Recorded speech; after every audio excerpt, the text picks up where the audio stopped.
Okay, so in this lesson, we are going to deconstruct, analyze, and reconstruct the first sentence in the Declaration of Independence by Thomas Jefferson. So we have the capital, this is where it starts, when, and it ends with separation. This is all one sentence. So, first step in the procedure is to identify all subject predicate pairs. We have it. I'm gonna identify. I'm gonna use I think dark red for subject. Let me see. I'm going to use really dark red for subject and bold it. So that's going to be the subject, and I'm going to use dark blue for the predicate, dark blue, and then bold it. So all other colors will be light red for participles. I used blue, kind of a lighter blue for infinitive phrases, green for adjective phrases, and for the adverbial phrases, purple. Okay, so let's stick with that color coding.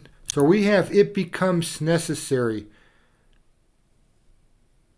We have also,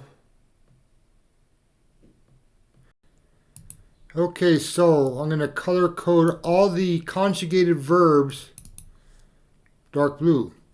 For one people to dissolve the political bands which have connected. Have connected is a conjugated verb. Then with another, and to assume among the powers of the people, okay, to which the laws and of nature's to laws of nature and of nature's God entitle them.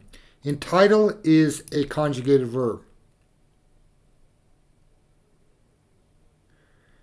A decent respect to the opinions of humankind requires is a conjugated verb.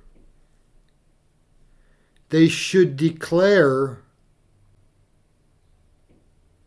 is a conjugated verb, which impel them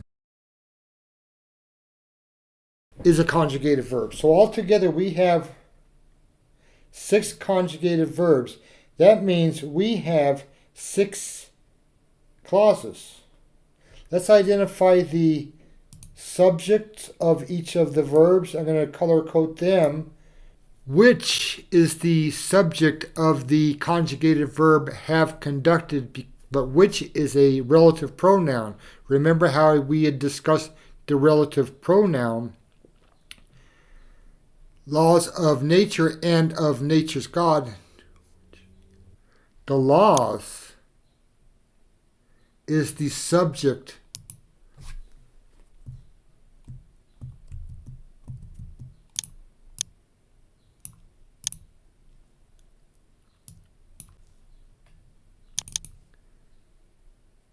The laws is the subject of the conjugated verb entitled them. It's not just any laws, it's laws of nature and of nature's God. Those are phrases that we'll look at in a minute. A decent respect requires. So respect is the subject of, is the actor of the verb requires.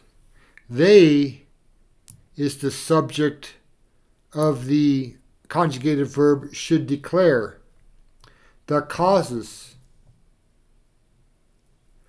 Again, which is the subject of the verb impel, but then it has an antecedent of causes. Okay, so now that we have all the subjects and conjugated verbs identified, okay, so let's start breaking these up into subject-predicate pairs. So I'm going to make a line break right here because we have this one sentence, this one clause, which is actually, we can see right here that it's an adverbial clause. And then we have the other subject, beginning with laws, this predicate right here is entitled them to. So this, a decent respect, this is all part of the other subject because a decent modifies respect. So that's the subject predicate. And there's the requires.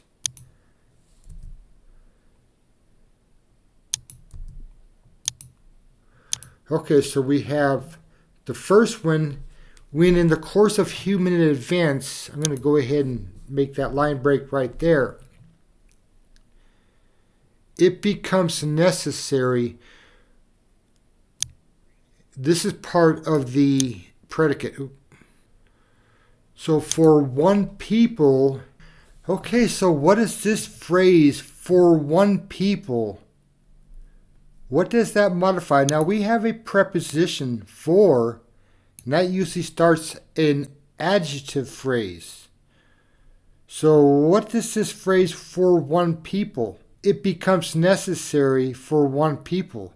Doesn't this phrase modify something about it, the situation? So we could say when the situation becomes necessary.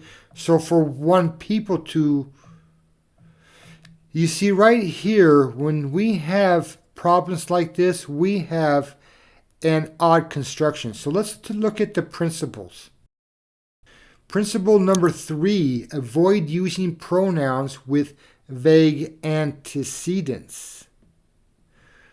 Okay, so what we have here is this pronoun right here, it.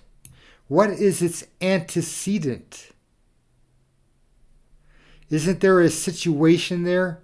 Can we say that when the situation arises that the people need to dissolve the political bonds? Okay, so now why don't we just, I'm going to go ahead and turn on track changes.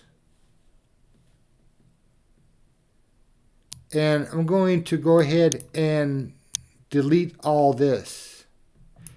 It becomes necessary. And I'm going to show all markup. When in the course of human events, how about we say the people need to. So we've eliminated this whole need for this prepositional phrase, which was vague and awkward because the pronoun was awkward. And that's why we have this principle, avoid using pronouns with vague antecedents. Now we don't even use the pronoun, we just say the people. Whenever the people need to dissolve the political bonds. I'm going to go ahead and fix that right there. It's a space. So that is a good example of how deconstructing a sentence can allow you to recognize certain issues, certain vague issues in a sentence.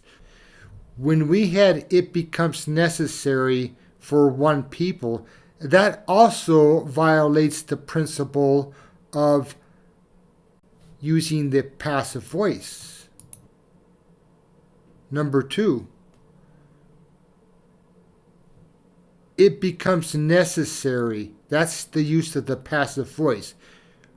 The people need is the use of the active voice, and that is the preferred style in today's world. So let's move on, but in the next lesson, let's go back and finish deconstructing. Now that we've deconstructed this sentence, let's analyze it and make our changes so we can reconstruct the sentence. Okay, so let's move on.